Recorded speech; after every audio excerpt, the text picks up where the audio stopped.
Hey guys, Chimmonk7 here again, but you can call me Chip, and I am back with another video. And in this video, we're going to be talking about the new Fire Emblem Heroes update. That it has some pretty cool weapon refines, as well as the data mine was pretty neat as well. First, let's go to the notification board. As we can see here, the update had some pretty neat things.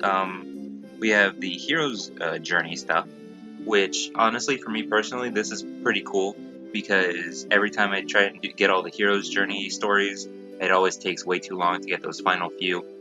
This is pretty neat. You get like the little fragments, and then you can basically purchase the final stories that you have. Anyways, that's just a small neat thing. Very cool. The new ephemera code units, also pretty neat. My young Imis is actually a +9 right now, and I was about to drop the last 500 grails on him, but I was like, wait a minute, Tempest Trial units have been being released during these updates in the ephemera, so maybe it'll be one or two more updates until we get Innis, and here he is, so I can finally +10 my Innis. That is really lucky, as well as get a merge for my Halloween Lara Shell. Very neat. And now the weapon refine stuff, I believe that's it. We also got some the Ether Raids stuff, Mjolnir Strike stuff, Grail stuff, Peleus and Lithus, cool. Oh, and then the AI Micaiah was a bit messed up, but either way. We got the new weapons that are refined, and that's pretty cool. But first, during the data mine, we also got the art for Sophia. Sorry about the white backgrounds, I just didn't feel like cropping it out. She looks great. I'm very happy that she'll be in the Tempest Trials soon, as well as someone else that I will put up a bit later in the video. But let's go over the weapon refines first, because that's what y'all are most likely waiting for. So if we go here, I only have Soleil, Levitain, and Gawain. I technically have a Julius, but he's not 5-star. But no worries, I have Tharja's and Julius's refines as images that I'll show you in a little bit.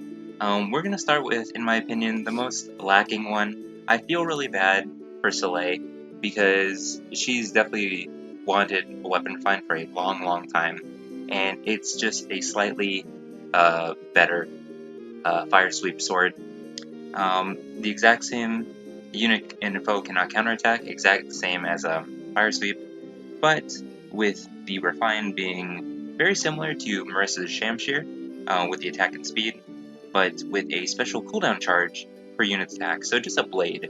She doesn't need Flashing Blade in the A-slot or Heavy Blade, so that's also that's pretty neat, pretty helpful, but it does reduce kind of her usability on enemy phase because she's has a very good attack stat, a decent enough speed stat that she can make use of the dodge, damage reduction, speed, B-slot skills. But if you want to make use of her on enemy phase, you'd have to give her Null Sea Disrupt, and that kind of stinks. But otherwise, if you are going for a very offensive Soleil, then you could have Death Blow 4, and then lull attack speed or lull attack defense, Glimmer as the special, something like that, something easy. Something simple, even just Death Blow 3, but kind of lacking. I feel really bad because Soleil is really cool, but still very happy for people who are okay with this refine. There might not be many, but Soleil did get some love, so that's great. We're going to go to Levitain now, who has a very neat weapon refine. I said Soleil's Shine, I think her sword is called, was similar to Shamshir. This is actually kind of similar to Setsuna's Yumi. Grants attack speed. Well, her normal weapon is a Blade. You know how Blade Tomes work. But if unit's HP is above 50%, grants attack and defense +5 during combat when she has a bonus. So, similar to how Setsuna's Yumi works, where if she has a bonus, she gets attack and speed +5. Levitain gets attack and defense +5. Along with the special refine, being at start of turn, if unit is within 2 spaces of an ally, grants attack defense +6 to unit for 1 turn. So she doesn't even need Rouse or anything else that would naturally give her a visible buff for the blade to take effect. She just needs to be nearby an ally, which is really cool. Also, if she has a support partner, grants attack defense +6 to that support partner. Really neat. Along with, if the foe's HP is above 75%, another attack and defense +5 during combat. So, If she has any sort of bonus, which is attack and defense +6, when she's nearby an ally, that +6 plus another 5 and another 5 if their HP is above 75% is 16 damage, but that being during combat along with the Levitain Blade buff.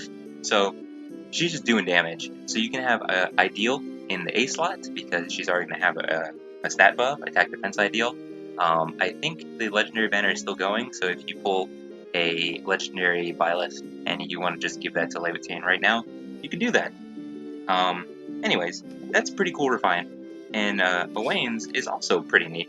Accelerated special trigger cooldown count, obviously that's always very nice.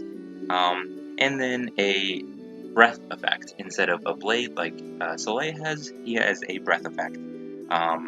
And then at the start of combat, if foe's HP is above 50%, another attack and speed +5 during combat, or not another, but either way.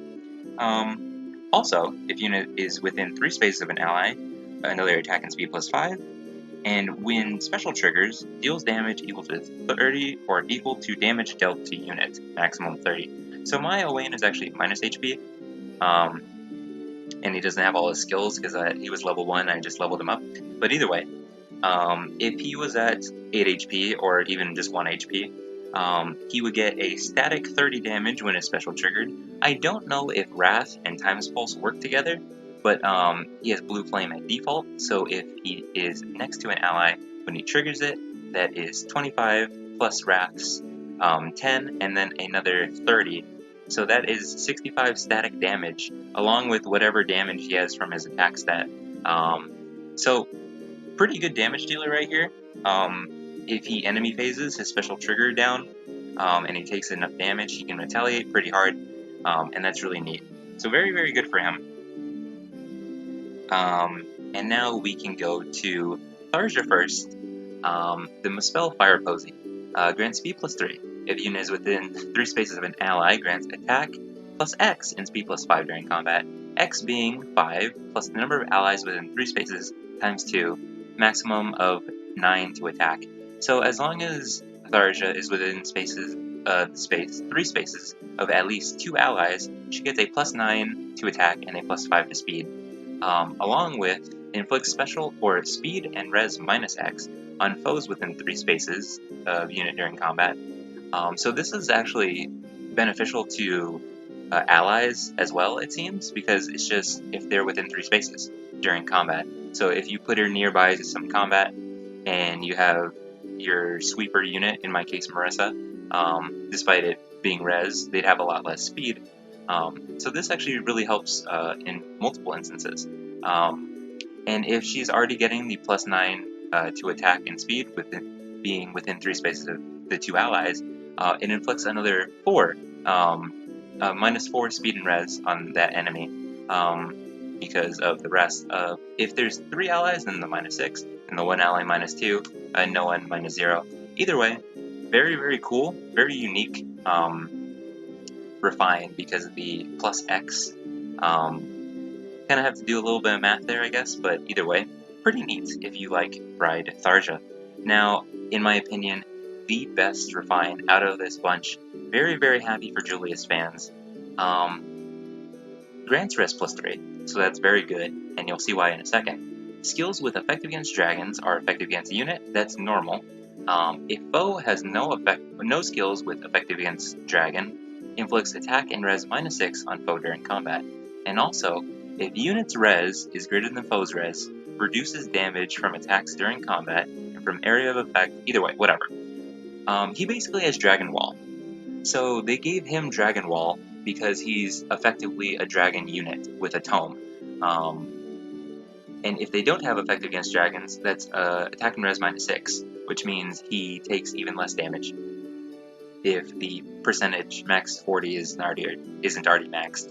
As well as, at start of turn, if any foe's res is less than unit's res, and that foe is adjacent to another foe, inflicts attack res -5 on that foe through its next action. So he also has attack res, sabotage attack res, very strong. And then at the start of combat, if unit's HP is greater than 25%, inflicts attack res -5 on foe during combat.